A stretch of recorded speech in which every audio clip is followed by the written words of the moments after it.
Shanghai تعاون تنظیم کا سربراہی اجلاس 15 اور 16 اکتوبر کو اسلام آباد میں منعقد ہوگا۔ تمام رکن مملکت کی شرکت کنفرم۔ ترکمانستان بطور مہمان خصوصی اور منگولیا بطور مبصر شرکت کرے گا۔ آپ کو اپڈیٹ کر رہے ہیں، ترکمانستان، روس، چین، بیلاروس، قازقستان، کرغزستان، ایران، تاجکستان اور ازبکستان کی جانب سے وزرائے اعظم کی سطح پر شرکت متوقع ہے۔ SCO کانفرنس میں 4 نئی تجاویز زیر غور آئیں گی۔ سفارتی محاذ پر پاکستان کی بڑی کامیابی اور پاکستان میں بڑے ایونٹ کی اہمیت سے متعلق مزید بات کرتے ہیں۔ سابق سفارت خار جمیل احمد خان ہمارے ساتھ موجود ہیں۔ جمیل احمد خان صاحب، بہت شکریہ آپ کا، اپنے قیمتی وقت دیا۔ فرمائیے گا SCO کانفرنس کے پاکستانی معیشت پر کیا اثرات ہوں گے؟ بڑی اہم نوعیت کی کانفرنس ہے اور بڑی سفارتی کامیابی ہے پاکستان کی جو پاکستان میں ہونی جا رہی ہے۔ جی دیکھیں، SCO کی جو چارٹر ہے اس چارٹر میں یہ دیا ہوا ہے، معیشت اس میں سر فہرست ہے، اور SCO کی جو میٹنگ جب بھی ہوتی ہے، جہاں بھی ہوتی ہے، تو ٹریڈ اینڈ کامرس کی اس میں سب سے پہلے بات کی جاتی ہے۔ اس کے علاوہ دیگر بہت سارے معاملات ہیں جو چارٹر کے مطابق اس پہ بھی بات چیت ہوتی ہے، جس میں strengthening of mutual trust, friendship وغیرہ اس میں ہے، اور اصل گول تو ہے کہ اچھے ریلیشنز، نیبرلی ریلیشنز اپنے پڑوسیوں کے ساتھ۔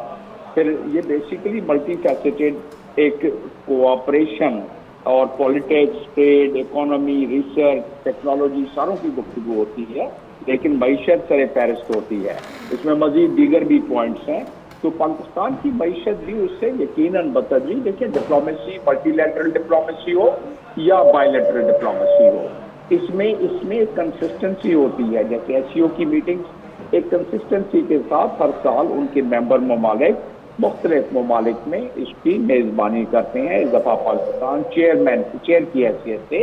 اس میٹنگ کو چیئر کر رہا ہے، تو ظاہر ہے جو ملک اس کو چیئر کرتا ہے، اس وقت پاکستان اس کو چیئر کرتا ہے، تو پاکستان میزبان ملک کی حیثیت سے جب ایجنڈا سازی ہوتی ہے in consultation with other members, تو اس میں ایسے پوائنٹس رکھے جاتے ہیں، اور جیسے کہ آپ نے فرمایا کہ پاکستان کی معیشت پہ کیا اثر پڑے گا، کیونکہ یہ ایک ملٹی لیٹرل، جتنے بھی اس کے ممبرز ہیں ان کے ساتھ ٹریڈ کا ریلیشن ایک قدرتی امر ہے اس میں، اور یہ وہ پلیٹ فارم ہے جس کو کہ ایک تقویت اور توانائی ملتی ہے اقوام متحدہ کے چارٹر کے چیپٹر 8 کے تحت یہ قائم کیا گیا ہے۔ اور اس میں جس لیول کے ہیڈ آف دی گورنمنٹ آ رہی ہیں، تو وہ اور آپ نے خود اپنے انٹرو میں بتایا وزرائے اعظم جو آ رہے ہیں، وہ ڈیسیشن میکنگ میں اس میں سہولت ہو جاتی ہے، اور اس معاملے میں پاکستان اس لیے اس کی ایڈوانٹیج ہے کہ میزبان ہونے کی حیثیت سے وہ مختلف بائی لیٹرل میٹنگ بھی ان کے ساتھ کر لے گا، یعنی کہ یہ سربراہان پرائم منسٹر سے کال آن کریں گے، پریزیڈنٹ سے کال آن کریں گے، تو جب کال آن کیا جاتا ہے تو وہاں تقویت ملتی ہے دو ملک کے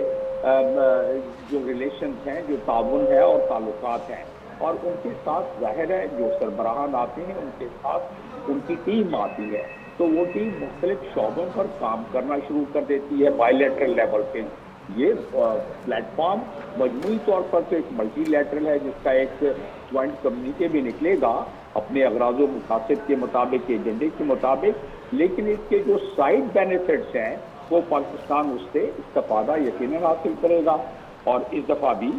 مجھے یقین ہے۔ جی جمیل احمد خان صاحب، یہ بھی بتائیے گا کہ ملیشیا کے وزیر اعظم اور روسی وزیر خارجہ کا دورہ پاکستان IMF معاہدہ اور اسٹاک مارکیٹ میں زبردست تیزی کیا سیاسی اور معاشی استحکام کے مثبت اشاریے نہیں ہیں؟ جی یقیناً یہ مثبت اشاریے ہیں۔ پہلی بات تو یہ ہے کہ جو جتنی بھی ہائی لیول کے دورے ہوتے ہیں، جیسے آپ نے ملیشیا کا ذکر کیا، جیسے آپ نے رشیا کا ذکر کیا، یہ ہائی لیول کے دورے جتنے بھی ہوتے ہیں یہ اپنے ساتھ اس کے ثمرات لے کے آتے ہیں، اور اس کے ثمرات یہ ہوتے ہیں کہ جب کیونکہ یہ ہائی لیول کے دورے ہیں تو یہ خالی آمدن گفتن بساستن کے لیے نہیں آتے ہیں، یہ آتے ہیں تو وہ اپنے ساتھ منصوبے لے کے آتے ہیں، اپنے ملک کی پریورٹیز لے کے آتے ہیں۔ پاکستان اپنے ملک کی پریورٹیز کے مطابق ان سے ہم آہنگی کرتا ہے، ان سے بائی لیٹرل ریلیشن بڑھانے کے ساتھ ساتھ ٹریڈ اور کامرس میں بھی، تو اسی وجہ سے آپ دیکھیں گے کہ اسٹاک ایکسچینج میں اس کا مثبت اثر پڑا ہے ہمارے لیے۔ اور معیشت IMF کا آپ نے ذکر کیا، ظاہر یہ اگر ٹرانچے نہ ملتا ہمیں تو ہمارے معیشت تو اس وقت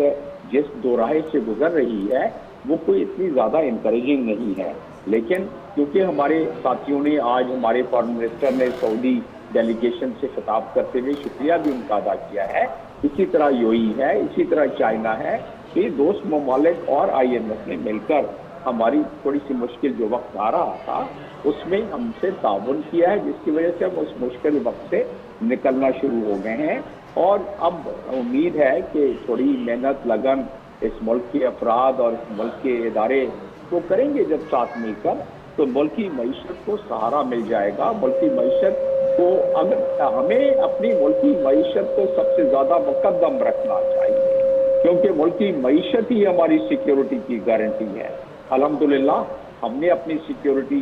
تو بہت مضبوط کر رکھی ہے، فوج کے لحاظ سے ہم ایک نیوکلیئر کنٹری ہیں، ایک بہت بڑی کنٹری ہے، لیکن یہ تمام کی تمام صورتحال اس وقت ہمارے لیے مفید ہو سکتی ہے اور اس وقت لوگ ہم پر فخر کر سکتے ہیں، خاص طور پر مسلم ممالک، کہ جب ہم اپنے پیروں پر کھڑے ہیں۔ لہٰذا اس ملک کے ہر فرد، ہر ادارے کا یہ لازم بالکل بن جائے۔ بالکل، یہ لازمی ہے کہ ہر ادارے کو یہاں پر اپنا کردار ادا کرنا چاہیے۔ جمیل احمد خان صاحب، آپ سابق سفارتکار، بہت شکریہ، آپ نے قیمتی وقت دیا۔